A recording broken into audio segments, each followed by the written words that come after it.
Paring back some of its losses here today. You're looking at gains of the dollar index up just about 0.4% after initially plunging yesterday following the Fed's larger than expected rate cut. Our next guest thinking that we may see some more weakness potentially here within the currency. So let's talk about that. We have Francesco Pasole, FX strategist with ING. Francesco, it's great to have you here. So talk to us about that upcoming weakness that it looks like you are expecting. I guess what does that downside then potentially look like? Well, I think the initial reaction, to the big Fed cut was not very clear for markets. They tried to make sense of the fact that the Fed did cut by 50 basis points, but then Powell in the press conference was quite hawkish. Now, we think that moving on is more likely that the Fed will move in 25 basis point steps. However, within the markets will still prefer to err on the side of dovishness when it comes to pricing. And ultimately, they may prefer to stay on the soft side, on the bearish side of the dollar into the U.S. election, also because it appears that market pricing is moving closer and closer to favoring a win by Harris, who is a more dollar negative candidate. And so with that in mind, as we're thinking about what this Fed move means, what does this signal to you for other central banks around the world? Well, I think there has been a pretty substantial and clear decoupling between the Fed and other central banks.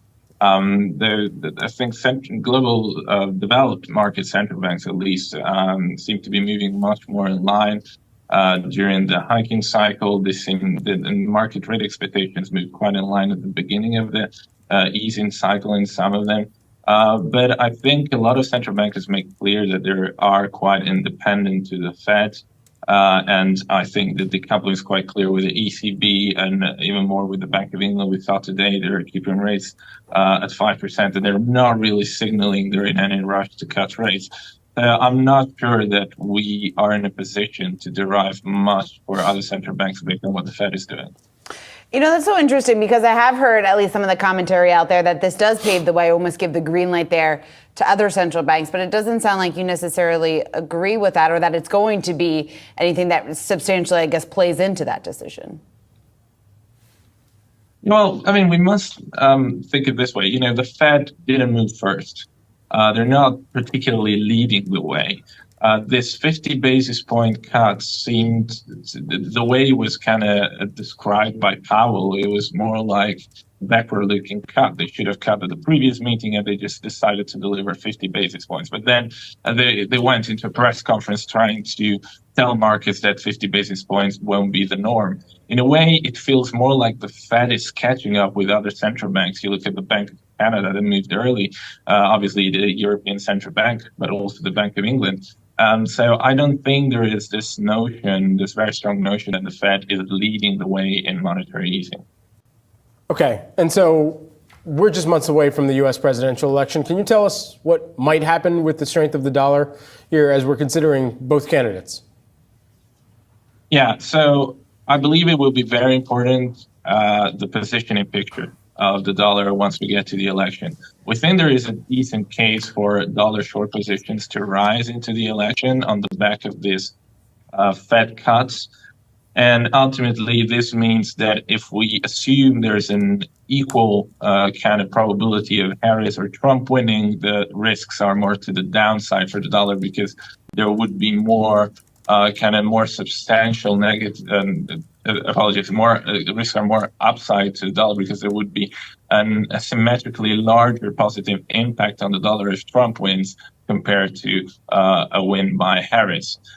We think it will be quite a binary event, but definitely if Trump wins, we'd probably be looking at higher volatility than under Harris. Francesco Pasole, who is the ING FX strategist, thanks so much for taking the time here with us today.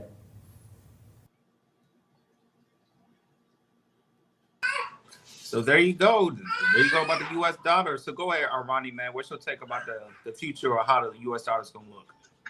I like to simplify the how they mentioned the aspect of the presidential election because that's very important when it comes to the aspect of trading of the dollar.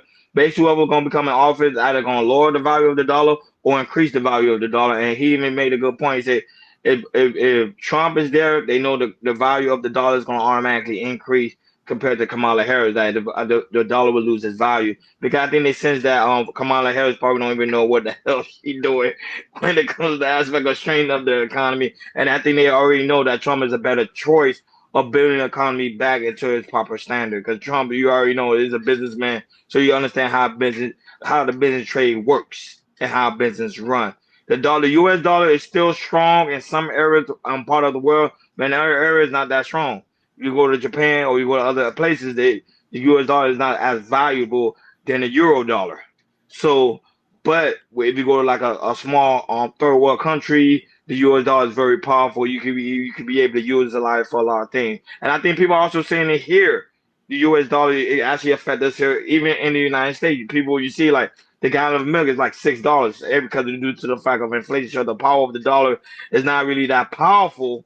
It's becoming weakened. But the best time for the dollar to be powerful again is by bringing the United States back into the number one powerhouse in the world. So, and the only way that'll be able to happen when we have the right politician in office in the building that can be able to take us to the next level. Shout out to the lovely Bobby Bryant that's also in the building. Go ahead, Akeem. Your comment. So I want people to understand something. Where every great empire, everything must fall. The influence, its strength, its reach out to different places. So our influence is tied to our money. Our influence is tied to our commodity goods, how we perceived to other countries and everything. And for the last few years, we have not been doing too well. So this also is going to be affected by the election in November. Hopefully, I will go out and vote. And we could see already this how the American economy and how the American people view this will also be tied into how our money is going to do it. Let's not get it twisted. The guy explained it very well as far as just the downing, turning, and the upping of the dollar. But a lot of also goes with how we make deals throughout the world. You know what I mean? Who's buying our dollars? Who's using our dollars?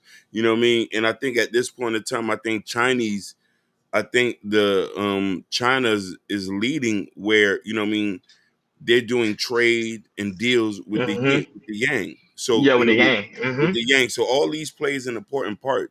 So, you know what I mean, this is why I think Ronnie mentioned this before. You have to diversify. Diversify. You can't just leave your money in the American dollars because we don't know what's going to happen in this election. So, you know what I mean, buying goods, properties, and all this all makes this is not financial advice, but I think that also too. So the election would have an effect on how the money is going up and down and who our next president will. Yes, great points for you guys. I just want to say this: when it comes to other countries, come to like China, come to Britain, Canada, Australia, and all over the countries in the world. That's really like first world countries. You know, they're trying to find a way to make sure how we can beat the U.S. dollar. You know, because they feel like right now it's a vulnerable time that the U.S. is economic wise not doing too well.